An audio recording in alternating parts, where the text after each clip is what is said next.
Imagine a tall, faceless entity lurking in the shadows. That's Slenderman, a popular creepypasta. But did you know it has a real-life inspiration? As the digital age dawned, the internet became a playground for the inventive and the sinister. In the year 29, on the Something Awful forums, an unassuming Photoshop contest gave birth to a nightmare. The task was simple: create something paranormal. One participant, going by the name Victor Surge, posted an eerie image of a long-limbed, faceless figure, the first image of Slenderman. But this haunting figure wasn't born out of pure imagination. Slenderman has roots that stretch back to a series of German fairy tales. These tales spun stories of Der Grossman, a tall, thin man who was known to steal away children who misbehaved. Victor Surge's modern interpretation of this age-old tale struck a chilling chord, and the Slenderman mythos quickly took hold. As the creepypasta community grew, so did the lore surrounding Slenderman. He was ascribed supernatural abilities, teleportation, mind control, and the power to induce paranoia in his victims. His preferred prey? Children. The parallels to Der Grossman were unmistakable. But the influence of Slenderman didn't end with internet lore. In 2014, the line between fiction and reality blurred in a chilling way. Two 12-year-old girls lured a classmate into the woods and stabbed her 19 times. Their motive? They claimed they wanted to prove their loyalty to Slenderman and live with him in his mansion in the forest. Thankfully, their victim survived, but the event sent shockwaves around the world.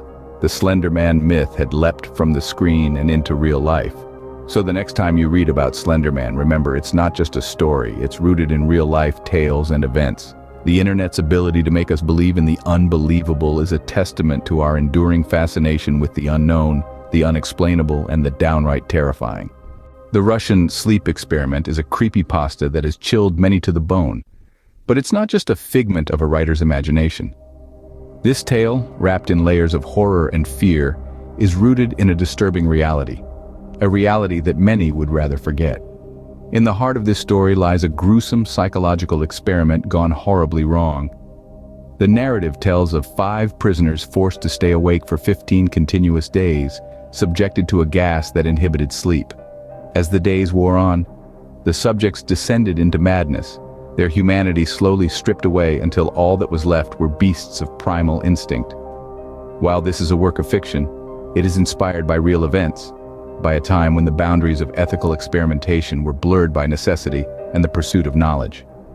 During World War II, various powers conducted a range of unethical human experiments, including those involving sleep deprivation. These studies aim to understand the limits of the human body and mind, often with dire consequences for the subjects involved. The infamous Unit 731 of the Japanese Army conducted some of the most brutal experiments in human history. Meanwhile, the Nazis performed a variety of inhumane tests in their concentration camps, some of which involved sleep deprivation. And it wasn't just the Axis powers, even the Allies were guilty of crossing ethical lines in the name of research. These historical events serve as a stark backdrop for the Russian sleep experiment story, highlighting the terrifying lengths humans have gone to in the pursuit of scientific understanding. They also underline the importance of ethical guidelines in research, guidelines that were largely born out of the atrocities committed during this dark period in history. The Russian sleep experiment, then, is more than just a creepypasta. It is a chilling reminder of how easily the line between science and inhumanity can be crossed when ethics are cast aside. It reminds us of the horrors that have been committed in the name of progress and the lasting impact of these experiments on modern research ethics. The Russian sleep experiment serves as a chilling reminder of the lengths humans have gone to in the name of science. The Expressionless, a woman without a face, is a terrifying figure in creepypasta lore, but her origins are shockingly real. In the annals of internet horror, the Expressionless holds a unique and chilling place. This ghastly tale begins in 1972, when a woman covered in blood walks into a hospital in Los Angeles. But this is no ordinary woman. Her face, devoid of any features, is a blank canvas, a stark white, expressionless void. Nurses and doctors recoil in horror as they scramble to understand what they're seeing. The woman, if she can be called that, is unresponsive and eerily calm. She doesn't speak, doesn't blink, and doesn't seem to breathe. Terrifyingly, she shows no signs of humanity, save for the blood that covers her. The hospital staff, paralyzed with fear, are held captive by this horrifying spectacle. But what if I told you that the bone-chilling story of the Expressionless wasn't entirely a work of fiction. That it in fact has roots in a very real, very terrifying psychological disorder? Enter Cotard's syndrome.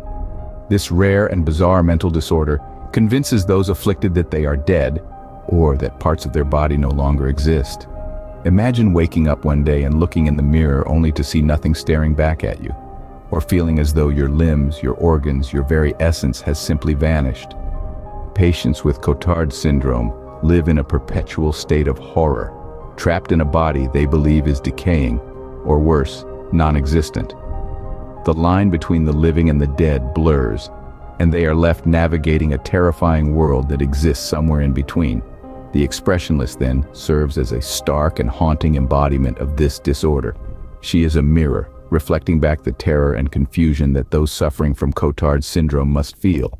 Through the lens of the Expressionless, we gain a glimpse into the horrifying reality of this disorder, a reality that is far more terrifying than any fictional horror story could ever hope to be.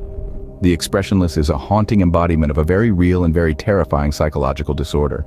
The Rake, a terrifying creature that torments its victims, is a well-known creepypasta. But did you know it's based on real-life sightings? The tale of the Rake is a chilling one, a creature that haunts and torments those unfortunate enough to cross its path. It's described as a humanoid entity, with a gaunt, skeletal frame, piercing eyes, and long, claw-like fingers. The Rake is said to sit at the foot of its victim's bed, watching, waiting, before it strikes with a terror that's almost unspeakable. This story, like many others, has its roots in the internet's darkest corners, where it quickly gained popularity for its sheer terror factor. But what if I told you that the nightmare of the Rake isn't entirely a fabrication of the online world? The inspiration for the Rake comes from a category of creatures not officially recognized by science, known as cryptids. These are mysterious beasts reported by eyewitnesses but lacking any solid evidence of their existence. Think Bigfoot, the Loch Ness Monster, the Yeti, or the Chupacabra. While there's no direct real-life equivalent to the Rake, it's not hard to draw parallels between the creepypasta and the countless tales of cryptid encounters. The fear, the uncertainty, the sense of an unknown creature lurking just out of sight, it's all there. It's this fascination with the unknown that gives life to stories like the Rake. Humans are curious beings, always seeking answers to the mysteries of the world around us. And when we can't find those answers, our imaginations fill in the gaps, often with creatures more terrifying than anything reality could throw at us. So while the Rake might not be prowling in the shadows of the real world, the fear it represents is very much alive. It's a reminder of the mysteries that still exist in our world, of the creatures that might be lurking just beyond our sight, waiting for their moment to step out of the shadows. The Rake might be a work of fiction, but the fear and fascination with the unknown that it represents is very real. We've delved into the chilling realities behind some of the most popular creepypastas. We journeyed through the shadowy forest of the Slenderman's origin, where a simple contest birthed a supernatural figure that continues to give us goosebumps. A fictional character, yes, but the fear it instills, that's real as can be. We ventured into the confines of the Russian sleep experiment, a tale that, although a work of fiction, echoes with the chilling notes of human experimentation and the extremes of sleep deprivation. The line it walks between reality and fiction is a thin one, indeed. Then, we visited the uncanny world of the Expressionless. A woman, or perhaps a creature, draped in a white gown, with a face as devoid of emotion as her name suggests. A terrifying yet fascinating tale. Its real-life inspiration reminds us that the world is full of strange and inexplicable events. Finally, we explored the haunting backstory of the Rake. A creature of the night, its story is woven from the threads of folklore and modern urban legends. The Rake is a testament to the power of storytelling, showing us just how much the unknown can terrify us. These stories, as eerie as they may be, highlight the power of storytelling. They exemplify our strange fascination with fear and the unknown. We love to be scared, to explore the unexplored, to push the boundaries of our comfort zones. And these creepypastas, inspired by real events and phenomena, serve that purpose perfectly. In the end, what these tales truly underscore is the blurred line between reality and fiction. They remind us that sometimes our realities can be stranger than the fictions we conjure. So, as we part ways for now, remember to keep an open mind. After all, the world is full of mysteries waiting to be unraveled. Thanks for watching. Don't forget to subscribe, like, comment, and share with your friends. Remember, the line between reality and fiction is often blurrier than you think.